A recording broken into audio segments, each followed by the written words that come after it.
신용대출 찬스를 쓰겠다라고 한다면 대출을 1억을 받는 것이 아니라 1억 이상을 받을 수 있더라도 9,900만 원까지만 입주 시점에 우리가 감정평가를 했는데 또 10억이 넘어갈 수도 있잖아요. 이때도 방법이 하나가 있습니다. 방법이 없는 건 아니에요. 일단 첫 번째,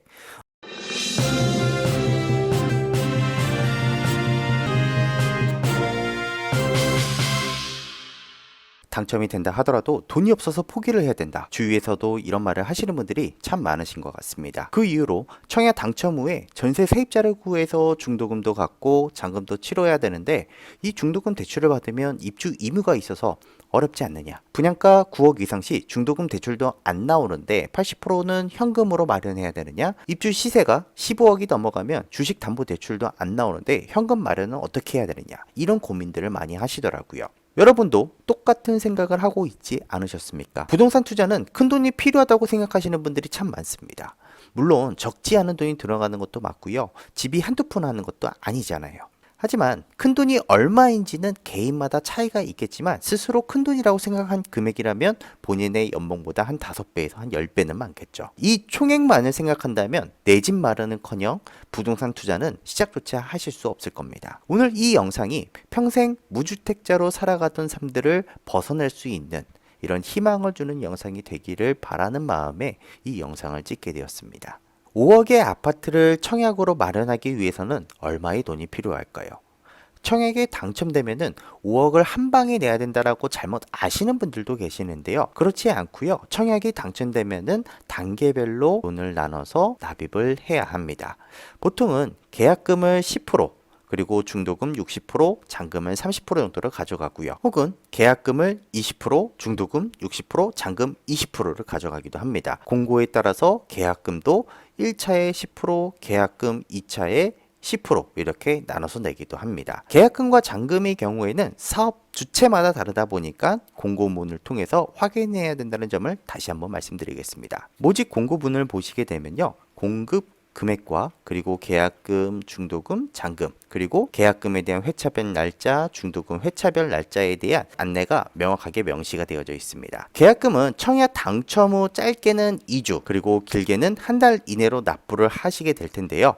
계약금도 한 번에 10%를 낸다거나 혹은 1차, 2차로 나눠서 내시는 경우도 있습니다. 중도금은 입주 기간까지 짧게는 6개월, 그리고 길게는 8개월에서 한 9개월 간격으로 회차별 중도금을 내기도 합니다. 사업 기간에 따라서 공고 후 2년 뒤 입주를 하거나 혹은 2년 반 혹은 3년 뒤에 입주하는 공고들도 있다 보니까 자금 계획도 입주 시점에 따라서 유도리 있게 계획할 수 있는 장점도 가지고 있죠. 5억짜리 아파트에 당첨이 되었다면 청약 당첨 시점에 계약금이 5천만 원, 중도금 3억, 잔금 1억 5천만 원이 나오게 되겠네요. 중도금 회차는 통상적으로 6회차로 나눠지는데요. 이 역시 공고마다 4회차, 8회차로 나눌 수 있다는 점도 참고해 주셔야 될 것 같습니다. 이렇게 중도금을 나눠서 내는 이유는 한 번에 우리가 돈을 납입을 하게 되면 자금 부담이 크다 보니까 공사기간을 회차로 나눠서 일정 기간마다 한 번씩 중도금을 납부하게끔 만들어 준 것이죠.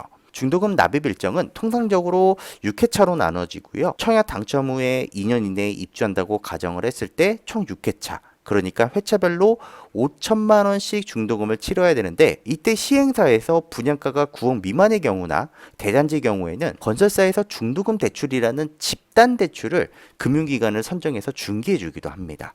일반적으로 개인이 대출을 받기보다 더 수월하게 대출을 받을 수 있게 해주는 것이죠. 이 중도금 대출의 기준도 비규제 지역, 조정 대상 지역, 투기 과열 지구마다 다르다 보니까 이 중도금 대출이 한도도 정해져 있습니다. 현금 부자들은 아파트 매매 대출을 이용하지 않더라도 쉽게 구입이 가능하다 보니까 문제가 되진 않지만 서민들은 피해를 보게 된다는 말이 많아서 2021년 7월 전후로 주택담보대출 우대 요건과 혜택 개선안을 내놓았죠. 물론 이 LTV가 완화된 기준만큼 DSR이 강화가 되었고 최대 한도는 이 4억 원으로 한 개선안인데요.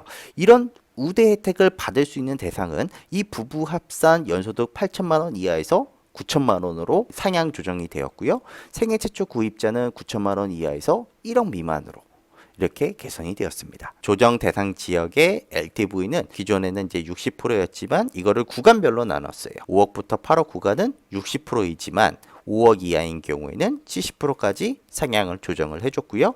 투기 과열 지구인 경우에는 50%, 그러니까 6억에서 9억 구간까지는 50%를 줬지만 6억 미만인 경우에는 60%까지 상향 조정을 해줬다. 이 내용들을 보면은 4억 한도 내에서 중도금 대출을 기존보다 더 내어준다고 하니까 우리로서는 어쨌든 좋다라는 계산이 나오겠죠. 우리가 한번 이 부분들을 한번 계산을 시작을 해보자고요. 1회차에 5천만 원, 2회차 5천, 3회차 5천, 4회차 5천, 5회차 5천, 6회차 5천. 분양받은 곳이 투기 과열 지구라고 가정을 했을 때 우대 적용을 받으시는 분들이 6억에서 9억 구간, 그러면 50% 정도의 대출이 나오고요. 우대를 적용받지 못하시는 분들은 40%까지 중도금 대출이 나옵니다. 5억에 60%면 3억이 나오겠죠. 이 3억 중에 우대 미적용인 경우 40% 대출이 나오니까 총 2억이 되겠고요.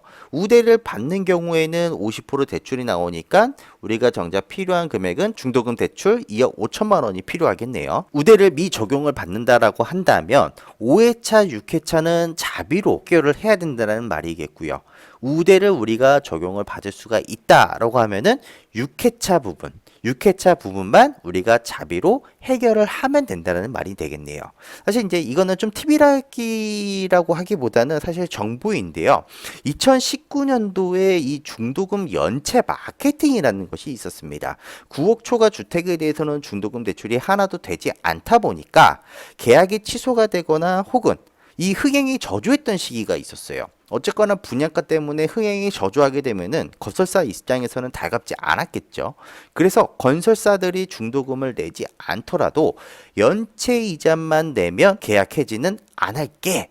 이런 연체 마케팅이 있었거든요. 연속 3회만 미납하지 않는다면 연체를 해도 되고 연체 이율도 중도금 대출 받는 것보다 1%, 한 2% 정도는 더 내야 되겠지만 평균적인 이 연체 이자는 6% 정도만 내면 문제 없다.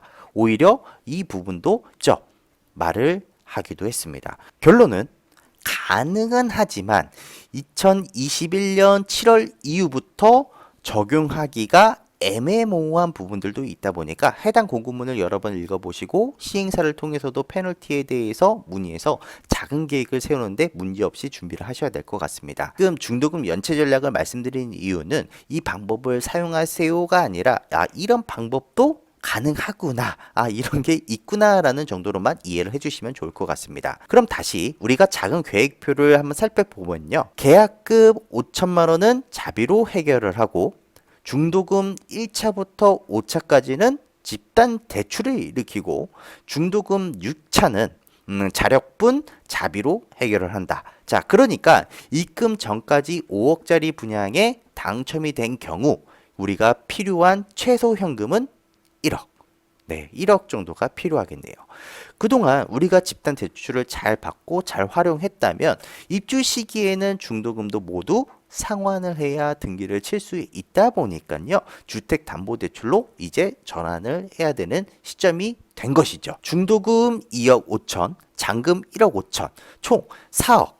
야, 이 총 4억 자비로 가능할까요? 자, 우리는 이 부분에 대해서만 고민하시면 됩니다. 그런데 여기서 잘못 알고 계시는 분들이 많은데요. 주택담보대출은 대출 가능 금액은 청약가가 아니라 입주 시점의 아파트 평가 금액을 기준으로 산정이 됩니다. 우리가 분양 시점에 우대 조건까지 받았다라면 5억 곱하기 50%, 2억 5천만 원이 대출이 가능하다는 계산이 나오고요. 자력으로 50%를 해결해야 된다는 계산이 나오지만 입주 시점에 만약 8억이 되었어. 그러면 8억에 50%까지인 4억까지 대출이 나온다는 이야기예요.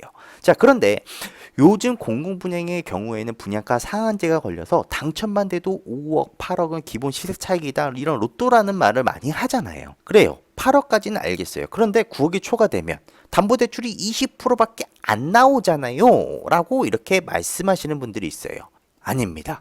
정확히 워딩을 드리자면 9억이 초과되어진 금액에 대해서 20%라는 거예요. 자, 입주 시점 평가 금액이 9억 5천만 원인 경우 5억짜리 아파트가 9억까지 올라갔어요. 그러면 우리가 40% 대출이 나온다고 하면은 3억 6천까지 나온다는 이야기거든요. 그런데 이 9억을 초과를 해버렸어. 9억에 20%면 1.8억, 거의 반토막이 나버립니다. 자, 여기서 가슴이 철렁하죠. 자, 그런데 이게 아니라고 말씀을 드렸어요. 초과된 5천만 원 금액은 이 5천만 원에 대해서 20%만 적용을 한다라는 거예요. 그러면 1천만 원.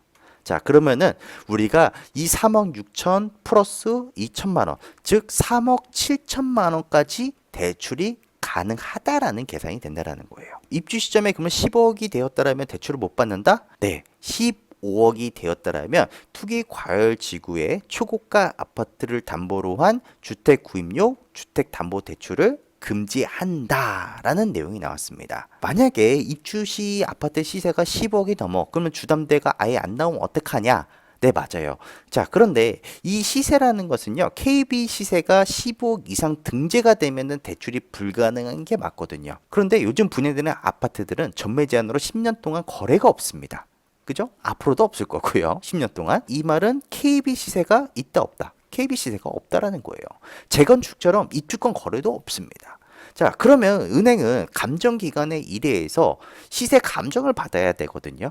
근데 이 감정 기간은 결국 주변에 있는 아파트 시세를 참고해서 감정 평가를 합니다.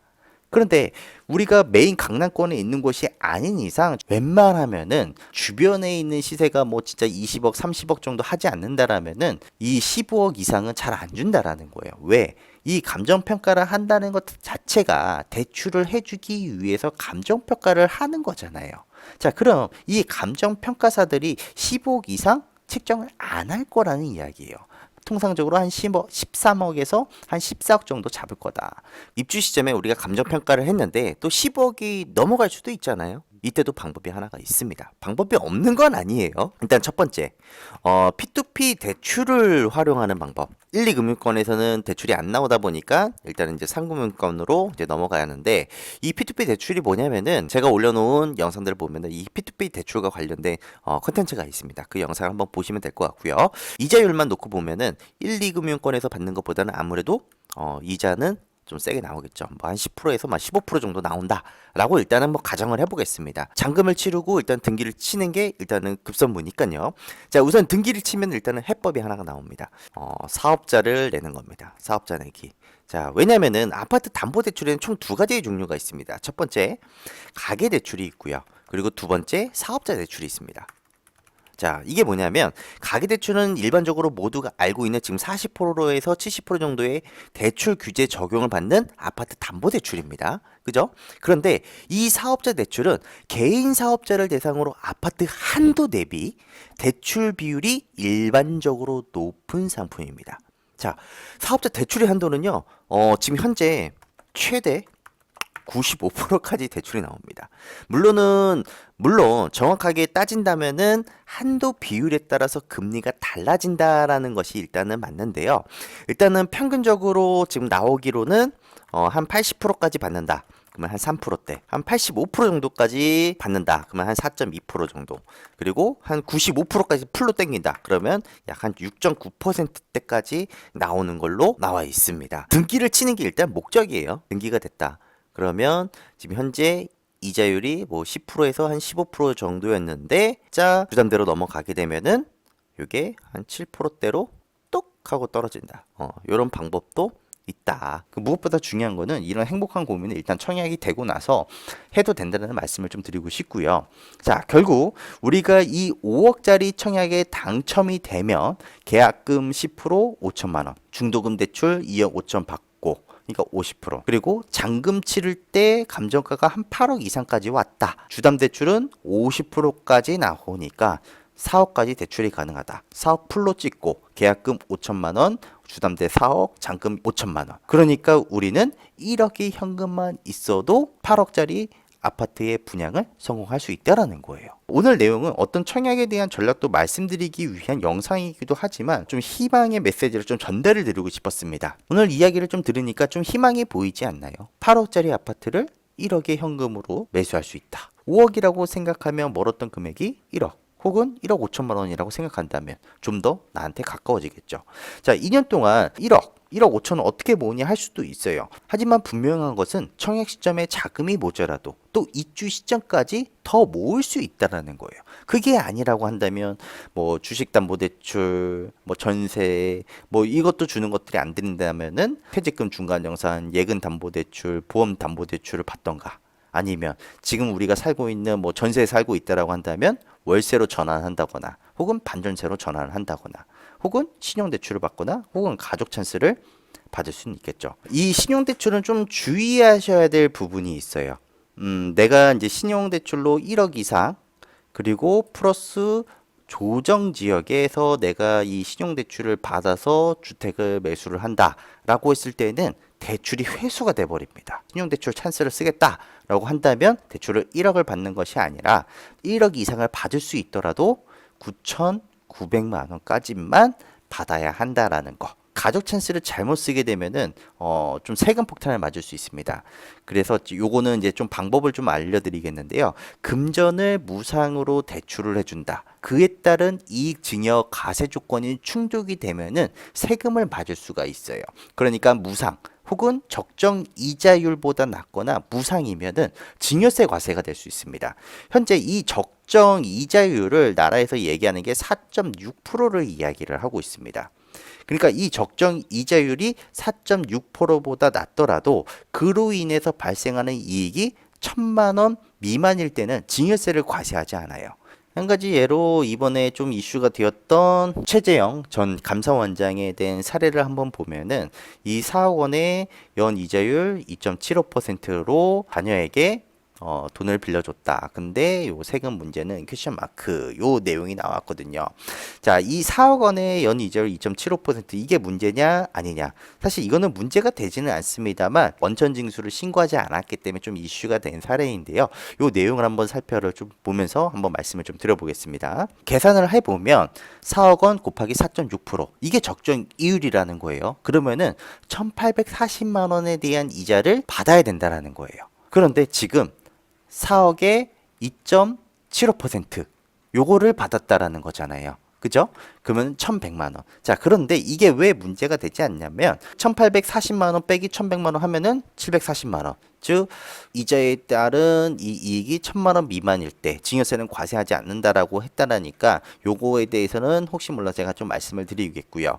제가 말씀드리고자 하는 것은 시도하는 거라고 생각합니다. 물론 큰 돈이 없어서 내가 청약조차 시도하지 않는 것보다는 청약에 우리가 관심을 두고 단계별로 우리가 필요한 금액을 구체적으로 산정해서 현실적으로 접근한 자세가 필요하다. 라는 말씀을 좀 드리고 싶었어요. 제가 작년에 다른 사업을 좀 시작을 하게 되면서 휴식기를 좀 가지게 되었었지만 이제 좀 사업이 좀 안정화가 되면서 좀 여유가 좀 생기다 보니까 이제 휴식기를 좀 줬고 다시 돌아왔는데요. 다시 이제 돌아온 만큼 여러분들의 많은 관심과 구독과 좋아요, 공유도 많이 부탁드리겠습니다. 감사합니다.